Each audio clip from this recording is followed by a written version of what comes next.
Salut la compagnie, c'est Jules Melon et aujourd'hui dans la Ciné Critique, je me retrouve une nouvelle fois chez Landy Manchet du ciné. L'effet miroir. Non pas pour parler d'un film qu'on s'est fait découvrir, voilà, qui est sorti il y a quelques années. Non, non, non, nous sommes retournés au cinéma et on va vous causer d'une nouveauté. Oui. Il y a des films au cinéma. Eh oui, oui, il y a des films au cinéma. Continuez d'aller au cinéma tant que vous le pouvez encore. Oui. Ce film, c'est un métrage d'animation japonais. Oh, je mets bien mes lunettes. Lupin 3 The First. Oui, Lupin le troisième The First, c'est ainsi mélanger les pinceaux. Comme Jacques 6 et 2. C'est ça. 6 et 1, pardon.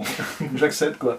Et réalisé par Takashi Yamazaki, pas Yamakasi, hein, Yamazaki, très important de ne pas se tromper, d'après le personnage donc de Lupin 3 créé par le mangaka Monkey Punch qui est décédé l'année dernière, un petit hommage d'ailleurs à ce dernier à la fin du film, au générique. Voilà. C'est exact. Et donc alors, bon, au casting, on sait pas trop, il y a des voix françaises pas très connues. Non, c'est vrai, ils n'ont pas choisi des star talent en mode, voilà, genre Jean-Paul Rouve et tout, comme ils vont faire dans Le Petit Vampire. Bientôt, on a vu la bande-annonce, ça n'a pas l'air génial sur le doublage, mais ça, on en reparlera peut-être si on le voit. Ah oui, tiens. Et donc, l'histoire de Lupin 3, il y a eu plusieurs films sur ce personnage, notamment Le Château de Cagliostro, le premier long métrage d'un certain Hayao Miyazaki à la fin des années 70, et oui, avant les studios Ghibli. Mais là, c'est tout nouveau en mode 3D. Et ça raconte l'histoire donc de Lupin 3 qui est l'arrière, non pas l'arrière, le petit-fils de Arsène Lupin, créé par Maurice Leblanc quand même, hein, personnage culte de voleur, cambrioleur. Je suis déjà perdu, on va suivre plus tard. Donc Lupin 3 qui se retrouve à Paris pour dérober le journal de Bresson, un truc incroyable. Compagnie de pigeons d'ailleurs. Voilà, avec des pigeons, bon, évidemment pour caractériser Paris, on a pris des pigeons, c'est normal. Et donc, qu'est-ce que ce journal renferme? Un secret, voilà, et puis après... Ce problème est posé dès le début, c'est que le secret il est convoité par plein de gens. Lupin, une certaine Laetitia qui a un grand-père, qui collabore avec des nazis, et il y a aussi une autre voleuse qui est engagée par les nazis. Oh, tu spoil un peu quand même. Bah non, c'est dès le début. Oui. C'est les personnages qui apprennent des choses, mais nous on les apprend pas, c'est vrai. Non mais c'est vrai, on le sait dès le début, puisqu'à haute voix il donne tout. Et donc voilà, péripéties autour de ce journal, et puis MacGuffin quoi. Oui, puis quel est le secret qui se cache derrière le journal, on saura ou pas peut-être en fin de film, mais ça sera dans la zone spoiler. Mais avant tout, je crois que c'est la première fois, et c'est vrai, hein, que nous avons vu un film d'animation au cinéma tous les deux, il me semble. Japonais, ça c'est sûr. Et qu'en as-tu pensé là? Alors il faut savoir que c'est un film fantasque qui est très comique, hein, attention, hein, c'est un petit peu improbable, voilà. Ça part dans tous les sens, donc il faut accepter la suspension d'incrédulité à toutes les 10 secondes, clairement. Vous voyez, j'introduis l'avis de mon cher Dimitri. Qu'en as-tu pensé de ce film? Au secours. Aïe aïe aïe. Non mais au secours, franchement... Ah c'est le bazar hein. Oui c'est le bazar, mais c'est surtout très ringard, franchement. Non mais voilà, le film d'animation qui essaie de se la jouer en essayant de balancer des vannes toutes les 5 minutes. Aïe aïe aïe. Qui ne fait grosso modo que ça, et qui malheureusement au détriment de son histoire perd complètement le spectateur. Et les personnages se retrouvent obligés de rabâcher toutes les 3 secondes ce qu'ils sont en train d'être, ce qu'ils sont en train de faire, leurs enjeux personnels dont on se carre, mais alors complètement par-dessus le marché, c'est quand même assez incroyable. Le personnage principal, il y a 15 personnages principaux, ce qui fait qu'il n'y a aucun personnage qui ressort du lot. Bon, voilà. Il y a Lupin et Laetitia. Quoi, on va dire Lupin et Laetitia, voilà, qui sont pour moi de mauvais personnages. Disons qu'ils arrivent à remplir de bonnes fonctions, s'ils étaient des personnages secondaires. Or, c'est censé être... Enfin, la responsabilité est censée être sur ces personnages, il faut réussir ces personnages pour réussir son film, entre autres. Donc, je me retrouve avec un film, pour ma part, qui visuellement a quelques idées ça et là, même si c'est surtout là pour reprendre, j'ai l'impression, Ace Ventura, enfin bon, j'ai l'impression d'avoir vu un mélange de plein de films qui sont bien mieux réussis, d'ailleurs, à ce niveau-là. Et le film, je le trouve lourdingue, je le trouve énormément long, et je pense quand même, franchement, que, alors peut-être que par moments on peut rire un peu instinctivement, parce que c'est tellement bête quand même, et tellement pas recherché, qu'après tout, oui, pourquoi pas, pourquoi rigoler un bon coup? Mais disons qu'il y a des films, il suffit pas de dire je vais incorporer tel élément pour faire un film marrant. Non, il y a des éléments dans ce film, ce sont juste des motifs de blague. Oh bah tiens, dans ce film-là, j'ai mis ça, on se tape une bonne barre 10 secondes, et après c'est fini, tu vois, l'effet s'estompe, et c'est bon, et il faut passer à autre chose. Et non, le film est une succession de gags, je n'ai rien compris à l'histoire, Non, bah, pour moi, ce film n'est pas très réussi du tout. Même, je suis très très déçu. J'en attendais rien. J'avais vu la bande-annonce et je ne juge pas un film sur sa bande-annonce, mais j'avoue que je comprenais pas trop le principe et je crois que j'ai vu le même format que dans ce film, quoi. Une succession d'actions, c'est tout. Et puis voilà, et puis les méchants qui révèlent leur plan à haute voix parce que sinon on comprend pas. Et alors aussi, et un truc incroyable. Les personnages ont des armes, les personnages ont des moyens de se défendre et devraient parfois quand même s'en prendre à d'autres, mais ne le font pas parce qu'il faut évidemment faire en sorte que chacun existe très artificiellement. Voilà. C'est un film qui baigne dans des clichés, des stéréotypes dans tous les sens, mais en fait, c'est tellement grossier que ça en est volontaire, c'est clair, parce qu'à un moment... Oui. Alors, c'est un film qu'il faut prendre au minimum au 2e degré, voire même au 4e degré, je pense. C'est volontairement, ça se voit quand fantasque, même kitsch, oui c'est kitsch et ringard parce que ça raconte l'histoire de Lupin, enfin c'est le petit-fils de Lupin, mais il y a le côté old school, même jusque dans la musique un peu, avec, voilà. La musique à côté de la plaque. Hein. Ouais, c'est du James Bond, mais le côté musical, on voit, de toute façon ça se passe dans les années 60, grosso modo, puisque c'est une quinzaine d'années après la Seconde Guerre mondiale, il y a cette intro au début. Et qui est bien l'intro d'ailleurs, avec cette dynamique d'accident, avec cette caméra qui va à l'intérieur du livre pour nous présenter le générique. Oui. Non mais il y a des idées quand même. Hein, mais c'est complètement... c'est loufoque, c'est un film totalement loufoque, et ça s'assume dès le début.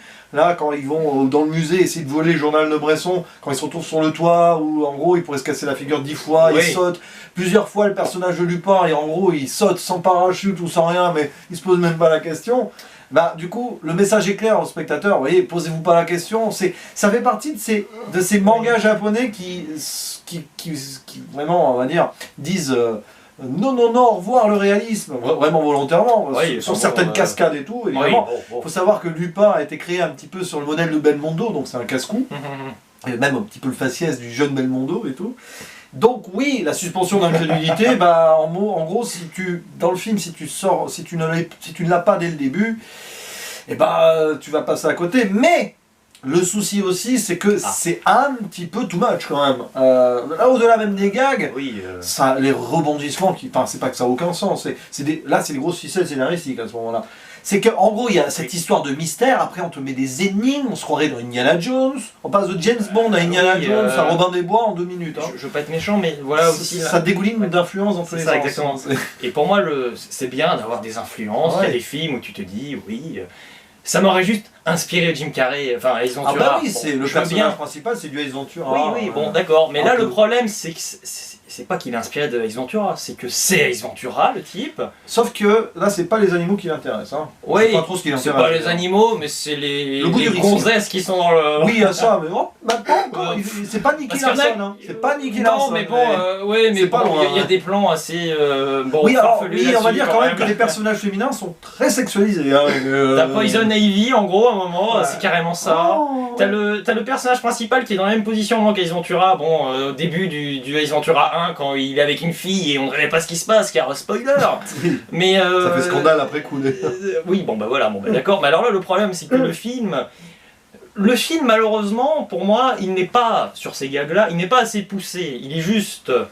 Non mais c'est ça, c'est-à-dire que c'est tellement facile, c'est ça le problème. Parce qu'Ace Ventura, alors, on aime ou on n'apprécie pas, mais pour moi, c'est poussé dans un extrême total, c'est quand même assez recherché.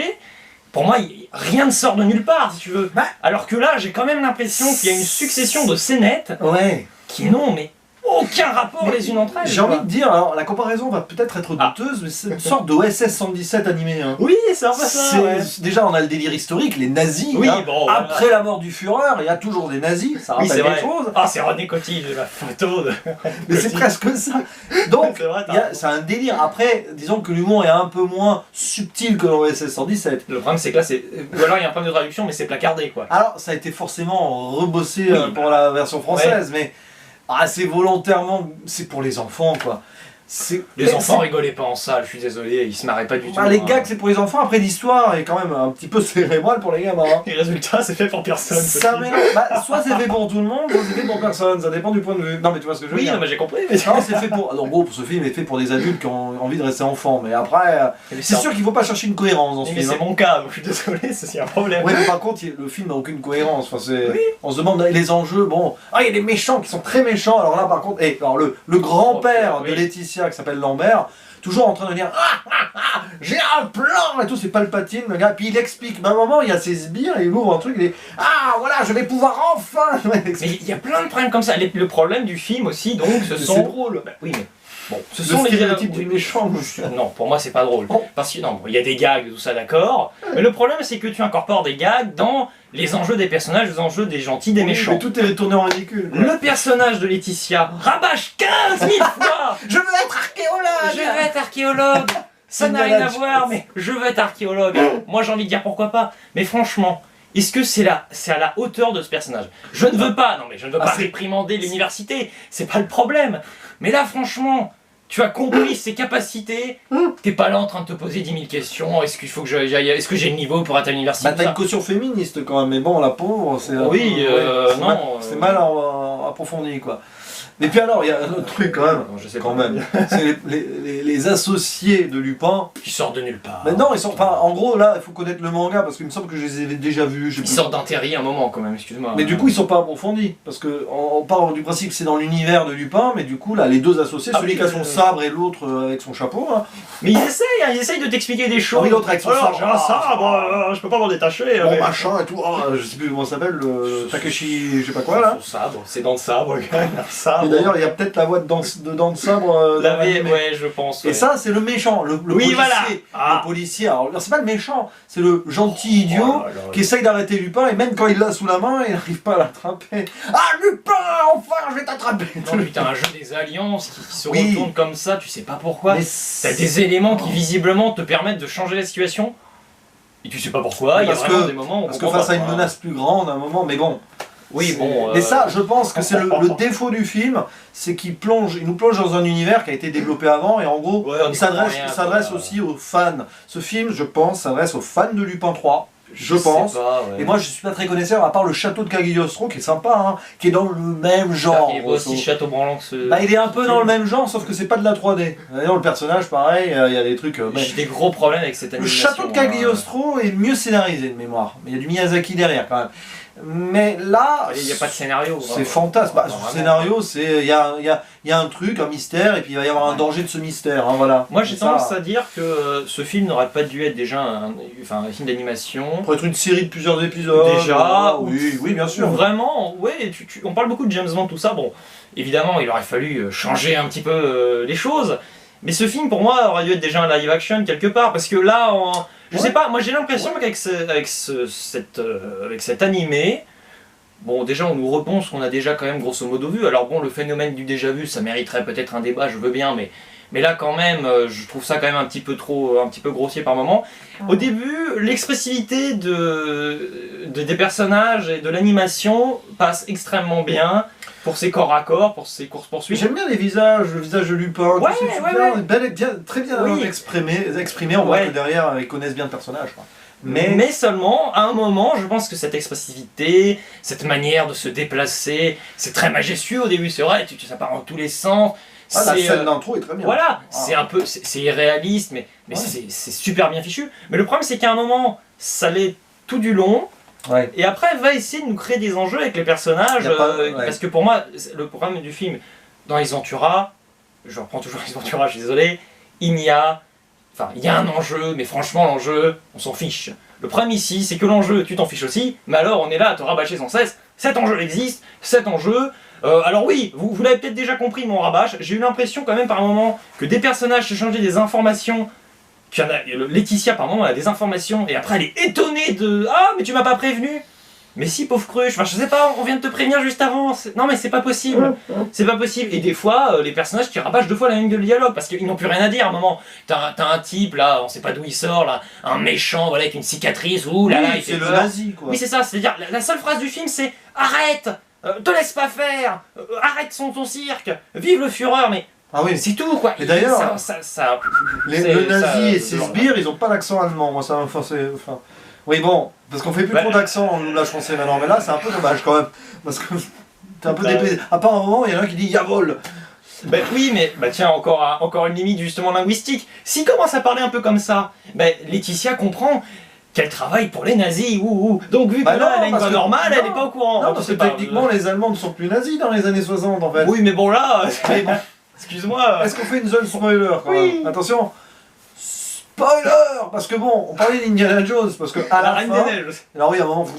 Mais la fin, c'est un mélange entre Indiana Jones 3, la dernière croisade, avec on va dire les étapes... C'est vraiment pas Indiana Jones que j'apprécie. Moi j'adore ce film, hein. Moi c'est un de mes préférés à vie, donc avec les étapes du pénitent à la fin, grosso modo c'est ça, il y a 3 étapes, c'est la même chose, et un mélange avec, là par contre c'est beaucoup plus embêtant, avec Indiana Jones 4 et le côté quasi extraterrestre, parce que d'ailleurs c'est pas explicité, c'est une technologie du passé qui est futuriste, on voit que c'est un truc d'extraterrestre quand même, faut pas être idiot. Mais dès le début du film, à un moment, on a avec l'histoire du bouquin là, et pour enlever le bouquin de sa cage, il y a un mécanisme qui n'existe même pas encore aujourd'hui. Mais je sais pas. C'est pas du tout mentionné, alors c'est là parce que c'est tellement évident, mais quand même c'est dommage, parce que ça on aurait pu approfondir cette civilisation ancienne et tout. Mais c'est Indiana Jones 4, on cherche pas, c'est ça. Avec un truc de trou noir, ça génère des trous noirs qui implosent le monde. Ouais, et puis alors les trous noirs qui n'explosent même pas les vides des avions qui sont pris dans les tourbillons, c'est juste une tornade quoi. Je crois que j'ai vu, d'ailleurs ces implosions et tout, j'ai dû voir ça dans un film, si vous en rappelez, parce que ça m'a rappelle quelque chose et j'arrive pas à mettre le doigt dessus. Je trouve pas un seul élément du film qui soit vraiment original et qui lui appartienne. Artemis Fall, mais... Artemis Fall, il y a un peu ce côté-là, ouais, je suis un cambrioleur, je suis fier de l'être. Ah oui, c'est pas faux, ouais, c'est vrai. Mais je pense que le personnage d'Artemis Fall a été influencé par Lupin. Oui, parce que Laetitia, moi j'aime bien, c'est... En gros, soit tu deviens une nazie, soit tu deviens... Oui, mais c'est pas ça, c'est qu'en gros, les possibilités, c'est soit tu deviens une nazie, soit tu deviens une cambrioleuse. Super. Alors, le truc le plus drôle à la fin, quand même, alors là, mais mort de rire, l'autre qui... Ah, le Führer est toujours en vie et tout. On montre une photo du vieux... Oui, bon, ça c'est marrant. Des vieux Führer qui auraient survécu en Amérique du Sud, parce qu'ils vont au Mexique, à un moment il y a des cactus, donc ils vont au Mexique, forcément. D'ailleurs, mettre des écriteaux, des fois, c'est bon. Ah oui, plateforme pétrolière, oui, merci. On est dans l'océan, waouh. Bon. Et du coup, le sympathisant nazi, là, qui croit que le Führer est toujours en vie, il va voir son Führer vieux à un moment. Vieux, mais bon, ils ont gardé la moustache noire. Hein. Et sinon, on le reconnaîtrait pas. Non, mais très vite, on se rend compte que c'est Lupin qui s'est déguisé. Mais t'as même pas besoin d'enlever ton masque à la fin. Ah, mon Führer, et puis à un moment... Le gars, c'est Fantomas. Un moment, mais oui, c'est ça, il y a un moment, il est sur son fauteuil roulant, puis il fasse le truc, machine à trou noir. Ah, je me lève. Ah, c'est un miracle. Et puis là, par contre, il lui donne l'accent allemand.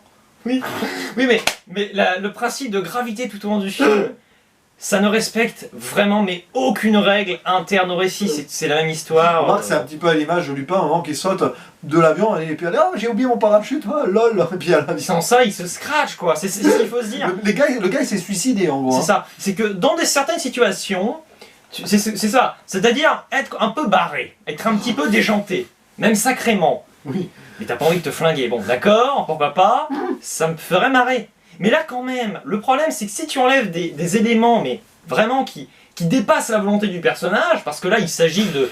Mais non mais c'est ça, ce sont des éléments qui arrivent comme ça par magie, si tu enlèves ça, tu dis c'est quand même pas très malin, cher film, parce qu'en gros vous avez juste fait en sorte là de... Vous avez juste montré que votre personnage est idiot, et pourtant des fois il a l'air intelligent. Il est censé être débrouillard, intelligent, tout ce qu'on veut, mais là... Des fois non. Comme s'il savait que l'autre allait revenir avec son avion. C'est ça. Et je pense que aussi le film, et c'est son gros défaut, je vais donner un exemple très précis, au début du film, on retrouve un moment donc les deux méchants qui sont en train d'analyser le bouquin, là. Il faut la clé. Oh, la clé, mais quel est le nom de code? Au hasard, le nom de la petite fille, peut-être? Ah bah oui, et le monde est petit d'ailleurs, franchement. Oui, parce que la petite fille, c'est la petite fille du gars qui a fait le journal, qui a collaboré avec le grand-père de Lupin. Même les pigeons qu'on voit au début se marraient entre eux. Même à un moment, on se demande si Hitler va pas être ami avec Lupin, cette poche avec son grand-père, je sais pas. Oui, bon, du coup, l'exemple. Alors oui, l'exemple, c'est que donc ces personnages sont en train d'expliquer leur plan, enfin ils sont en train d'essayer de bidouiller le MacGuffin, quoi. Et vous avez un garde derrière, donc Hans, visiblement. Oui. C'est vraiment la Reine des Neiges. Hans qui finit de dématérialiser. Oui, bon voilà d'ailleurs. Et alors il est en train de monter la garde, enfin voilà, donc il arrive, hop. Alors après il se passe d'autres choses, on voit d'autres personnages, Lupin. On revient sur ces personnages, et alors le film qui se plante à chaque fois à tous les niveaux, parce que bon, il essaie de te montrer à chaque fois où on est géographiquement, mais temporellement, pardon, il essaie toujours un petit peu de ne pas trop te perdre pour essayer de te montrer quel intervalle de temps il s'est situé. Et pour te faire comprendre que les personnages, les méchants, sont sur leur truc depuis très longtemps, ils font bailler le garde. Alors je sais pas moi, au lieu de changer de garde, au lieu juste de voir qu'il est un peu claqué, non mais qu'il est un peu recroquevillé sur lui-même, je ne sais pas. C'est du détail ça, mais oui. Oui, c'est du détail, mais tout le film est cette image-là, une lourdeur monstrueuse, c'est trop. Par contre, exemple, hein, le problème, et c'est là où je pense que c'est volontairement dans le cliché, c'est que oui, les méchants, c'est volontaire. Tout pendant trois fois, mais ils ont qu'à les buter une fois qu'ils les ont. C'est pas 3 fois, c'est tout au long du film. On va les enfermer là, on les attache, mais qu'est-ce qu'ils vont en faire? J'aime c'est qu'ils mettent les prisonniers mais exactement au même endroit, tu sais. Alors vous mettez là, vous pouvez parler entre vous, échanger des infos, putain. Mais c'est ça, c'est que normalement, des vrais méchants normalement constitués, ils auraient balancé par-dessus bord. Mais oui, et puis tu te poses pas des questions, et puis je sais pas, le problème aussi, pour moi un gros problème du film, par rapport à ça, c'est que les gentils ont tellement 40 000 longueurs d'avance sur les méchants. Oui, des fois, on est là. Mais qu'est-ce que tu veux faire? Les gentils se déplacent d'un endroit à l'autre, tu sais pas comment, tu sais pas pourquoi. Les méchants, ils sont toujours dans leur vaisseau, toujours le même, qui se posent 15 fois les mêmes questions existentielles. Les gars, vous êtes largués, les méchants, vous pouvez rien faire, vous avez perdu à l'avance, quoi. C'est pour ça que ça joue sur ces clichés-là. Attention, on referme une implosion. On implose la zone spoiler et on revient du coup sur la conclusion. Et ta note, vas-y, lâche-toi. Allez, Lupin 3, quoi. Tu aurais pu faire Lupin 3 de First, 3 plus 1, 4, mais non 3. Ou 3 plus 1 divisé par 2 pour faire une moyenne. Oui, voilà, 3 plus 1 divisé par 2. 3 sur 10, franchement, purée, c'est mauvais, quoi. On s'est passablement bien amusé sur certains gags, oui, certains petits délires, pourquoi pas, je veux bien, qu'on a peut-être dans la vraie vie, je ne sais pas pourquoi, mais qui s'arrête un peu là. Le film, malheureusement, pour moi, je ne sais pas, n'est pas la définition de ce que j'appelle l'animation, à savoir avec des principes très figurés, de chercher par des illustrations simples, même pas forcément très démonstratives, mais simples, claires et concises, que tu assimiles très bien, tu peux comprendre certaines symboliques, certains codes. Pour moi, là, les codes, il y en a qui sont pas utilisés, d'autres très mal, d'autres on essaie de les retourner mais on n'y arrive pas. Donc pour moi, c'est un film assez lourdingue, assez court, mais très long, voilà. C'est-à-dire que le film, j'ai pas l'impression qu'il dure longtemps, mais... 1h30, oui. Ouais, je suis désolé. Et à un moment, franchement, j'ai eu une pensée, je me suis dit, il faudrait que les méchants, vraiment, à un moment, soient un peu crédibles. Parce que là, on va, alors je reprends l'expression de Nico Ciné, ça va cabotiner jusqu'à la fin, c'est ce qui arrive. Du cabotinage non-stop. Mais ça. Moi, non, désolé, je suis pas preneur, mais il faut peut-être que tu vas l'aimer. Moi, je vais mettre, alors 3 moins 1, 2 fois 3, 6 sur 10. Alors, oui, je suis généreux, hein. Comme pour mon cousin, apparemment, j'ai été généreux. Non, mais sérieusement. Je suis d'accord avec toi, parce que c'est exactement le truc typé manga japonais loufoque. Tu acceptes ça de base. Moi, je m'attendais à un film comme ça, clairement. Je savais que ça allait pas être sérieux. Eh ben oui, mais après c'est un peu trop poussé dans le cabotinage, dans les stéréotypes quand même. C'est bien de jouer avec, mais à un moment, le problème c'est que l'histoire, quand même bof quoi. L'histoire elle a été vue et revue et revue. Oui, c'est des hommages à James Bond, Indiana Jones, tout ce que vous voulez. Et bien sûr à Arsène Lupin. C'est pas plus recherché pour moi que qu'Aquaman de 2018, hein, question enquête, tout ça. Ouais, il y a des bons moments avec des couchers de soleil aussi. Oui, l'animation est bien, pour la 3D c'est vraiment bien quand même, hein, voilà. C'est dynamique, c'est rythmé, les personnages sont drôles, mais voilà, c'est un 6 sur 10. J'attendais pas plus, mais je suis pas... non, enfin, j'attendais pas moins. Oui. Je suis pas subjugué non plus comme j'aurais pu l'être. Beaucoup l'ont aimé ce film-là, donc voilà, hein, c'est tout à votre honneur. Hein. Oui, bravo à vous surtout. Voilà. Il ne reste plus qu'à conclure. Oui. Attention, êtes-vous prêts? Attends, je vais faire la tête de Lupin pendant tout le film. Est-ce qu'il est toujours comme ça? Pourquoi? Pardon. À la prochaine. Ciao, Lupin, je vais t'avoir. Lupin.